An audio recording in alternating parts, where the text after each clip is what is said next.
Dr. Dale and his colleagues stated in the medical report to the tribunal, though we have not observed overt signs of illness, schizophrenia on the ward, I'm not symptomatic, there is strong evidence of his relapse and response to delusional ideas. Now here's what's important. Dr. Dale and his colleagues at the tribunal stated on the medical report. That's part of the written evidence. On the actual court report, Dr. Dale is not referred to as an author of the medical evidence. There's 3 authors. There's 2 doctors, and there's Ken Little.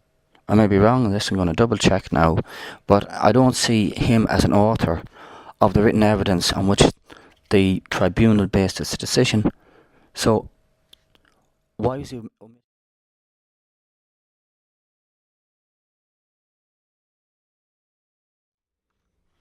I have checked it out and I'm correct. First year tribunal, mental health, 29th and 2nd, 2012.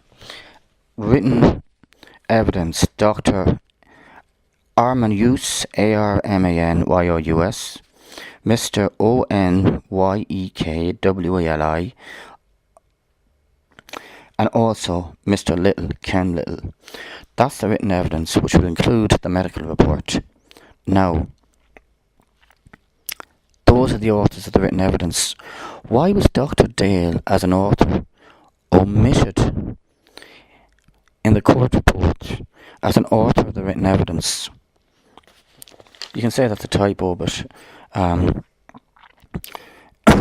either way, the written evidence that he is shown to be the author of, if it's a typo, you can only do that if you chase up the written evidence to show there's a typographical error.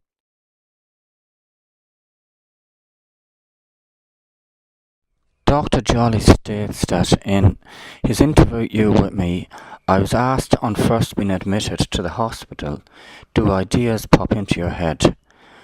And I said yes, and sarcastically added, being cynical, have a cigarette. But what was noted down was simply yes. And on this, that had an impact on their diagnosis. He says this was very poor evidence on which they found a diagnosis. And he questions the likelihood of it being true.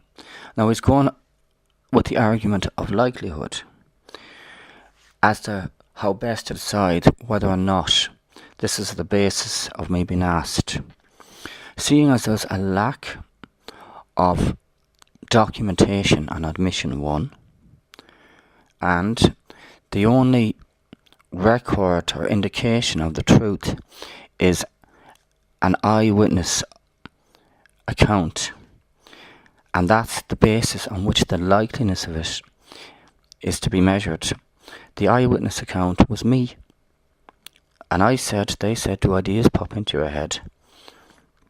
And I said, yes, have a cigarette, and that had a basis or a major impact on their decision. Now, the fact that I'm an eyewitness means that it is the likeliness comes from me being an eyewitness, not unlikeliness based on other evidence that he seems to look at.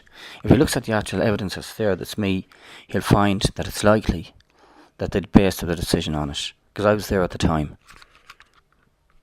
And get him to find the other witnesses, please, and documentation. If there isn't documentation, in the absence of it, I question that decision.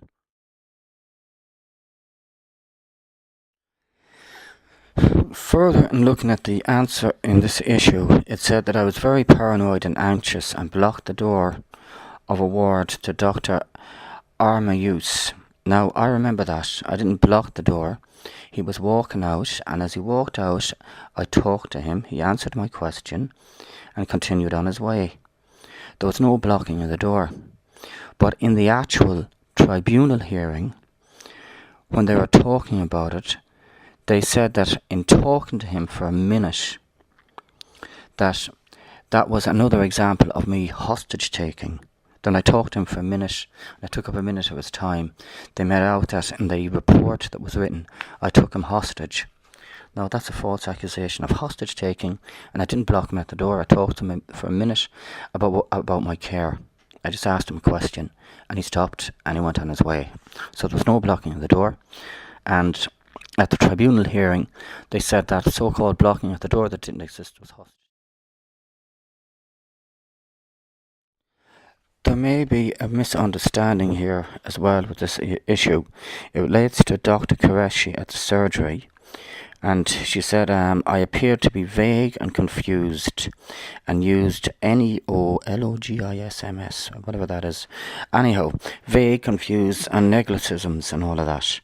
Yet, in the ambulance, the senior social worker told me I was being locked up for not saying that I was disagreeable with my care, any decisions that they were going to make about me. Now that's given us the reason for being locked up, but here it says Dr.